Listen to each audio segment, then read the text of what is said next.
The third Olympic Games, held in 1904 in St. Louis, Missouri, was unquestionably the greatest train wreck of an Olympics ever held. In fact, the Olympics in ancient Greece were probably better organized and better attended than the 1904 Olympics. Nothing quite exemplifies the hot mess which was the St. Louis Olympics, quite like the 1904 Olympic Marathon, which was such a disaster it almost killed several competitors and almost permanently removed the marathon as a competitive event. Learn more about the total failure which was the 1904 Olympic Marathon in this episode of Everything Everywhere Daily.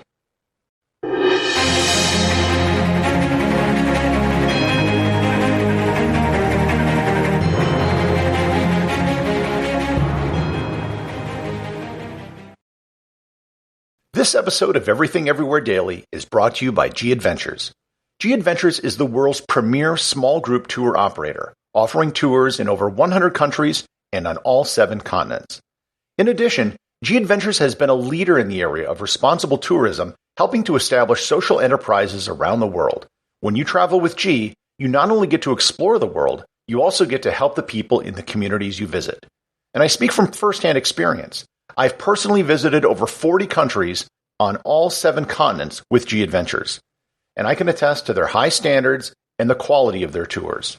To learn more about G Adventures and to find a tour that's right for you, click on the link in the show notes.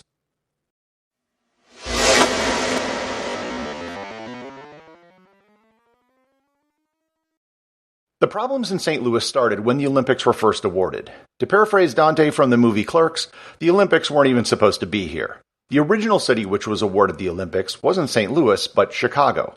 However, in 1903, St. Louis had scheduled the Louisiana Purchase Exposition, which was supposed to commemorate the 100th anniversary of the Lewis and Clark expedition. However, they couldn't pull it off in time, so it was delayed until 1904. They didn't want another international event taking place at the same time in the United States, let alone a neighboring state. So they threatened to host their own sporting event during the World's Fair to compete with the Olympics. At the time, the Olympics wasn't that big deal it is today, so the threat was real and could have affected the long-term prospects of the event. Pierre de Coubertin, the founder of the modern Olympics, eventually relented and awarded the Olympics to St. Louis. The Games were scheduled over a 5-month period from July to November of 1904, which coincided with the World's Fair. The Games were also held during the Russo-Japanese War, which limited the number of countries attending. It also was located in the middle of the United States at a time when there was no air travel. Athletes coming from Europe would have had to have crossed the Atlantic by ship and then worked their way overland to St. Louis. As a result, the vast majority of the competitors were from North America. Of the 96 gold medals awarded at the game, 86 were awarded to the United States, Canada, or Cuba. The Games were so lopsided in the favor of the United States it almost shouldn't be counted as a real Olympics. The marathon took place on August 30th. The temperature at the start of the race was 33 degrees Celsius or 92 degrees Fahrenheit. That in and of itself was pretty bad, but the near 100% humidity at the time made it even worse. The heat index, which is what the temperature feels like with the humidity, reached 57 degrees Celsius or 135 degrees Fahrenheit. It was one of the hottest races ever run in history. To put this in perspective, the ideal temperature to run a marathon is considered to be around 49 degrees Fahrenheit or 10 degrees Celsius. Modern race organizers are advised to postpone a race if temperatures get above 70 Fahrenheit or 21 degrees Celsius. This is why all the major marathons in the world are almost always run in the spring or the fall. The reason why cool temperatures are preferred is because of the amount of heat someone will produce when running. Even putting aside the humidity heat index, there is a specific heat index for runners which takes into consideration how hot it would feel for a runner. The index doesn't even calculate it if it's over 85 Fahrenheit and 30 Celsius and 60% humidity because it's just too dangerous to run. In summary, you do not want to run when it is hot, and on this day, it was really hot. The route through St. Louis began and ended in the stadium, but the majority of the route was on a dusty dirt road. The word dusty isn't just a throwaway adjective here. One of the competitors, William Garcia of California, had to drop out of the race because his esophagus had become coated in dust and it tore up the lining of his stomach, causing it to bleed.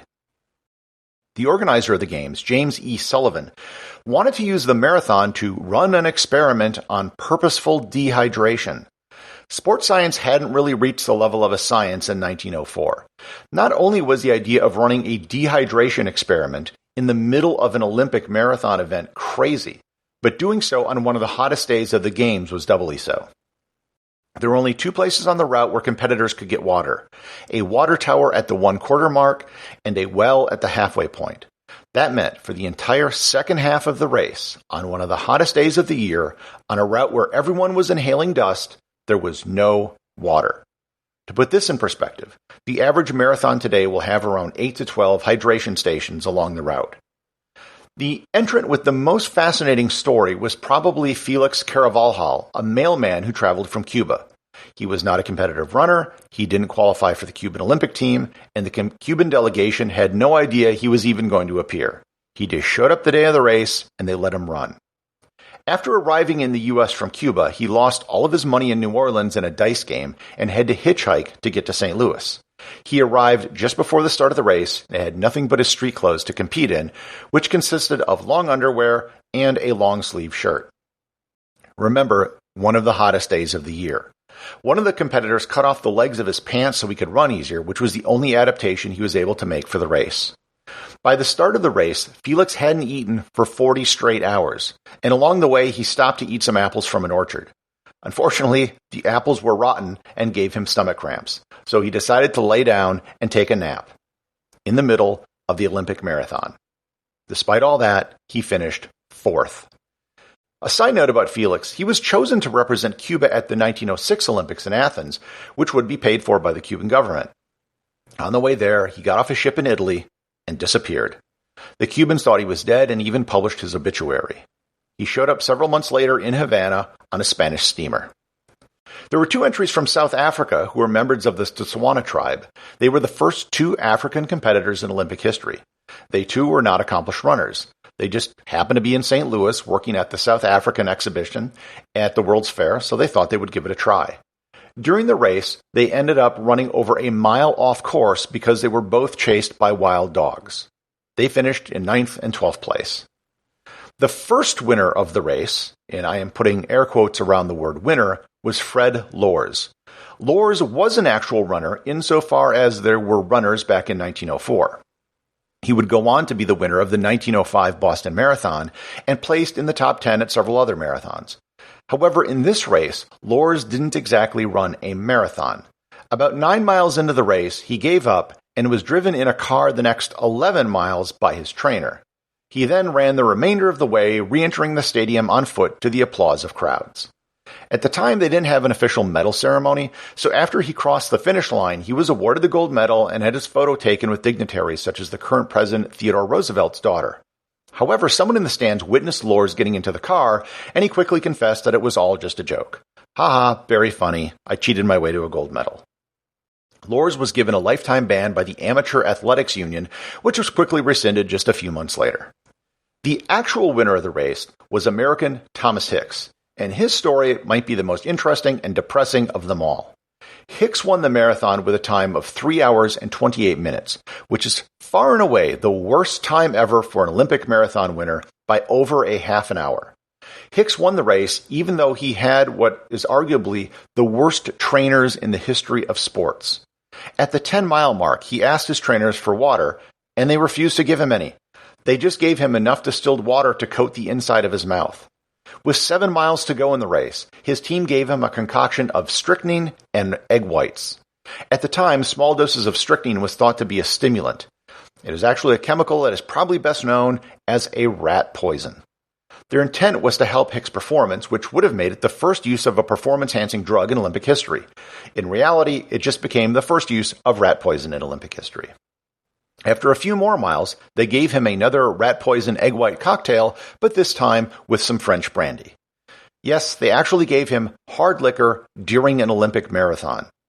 With just 2 miles to go, he was told of Lors' win being revoked, which gave him some extra energy, but he soon started hallucinating, thinking the finish line was over 20 miles away. His team gave him still more brandy. As he entered the stadium, he was barely walking, and his trainers had to assist him by the shoulders to get him across the finish line, something which would have been totally against the rules, assuming they actually had rules. He immediately collapsed after crossing the finish line, exhausted and dehydrated. It took 4 doctors an hour to get him back on his feet, and he had lost 8 pounds, or 3.6 kilograms, during the 3.5 hours of the race. Of the 32 runners that entered the race, only 14 actually finished, the lowest percentage of entrants to finish an Olympic marathon by a wide margin. Given the circumstances, it's amazing that anyone did. This is a brand new podcast, and as such, it can really use your support. If you know someone who is curious and you think would like the show, please share it with them. And if you've enjoyed this show, please subscribe on Apple Podcasts or Google Podcasts, where you'll get new content for curious people every day in your podcast player. And leave a 5-star review. More reviews can help the show be discovered by more people. And also, please support the show over on Patreon, where you will get exclusive audio content not available in the podcast feed, merchandise such as t-shirts, and you'll be able to submit ideas for future episodes. Until next time, stay curious.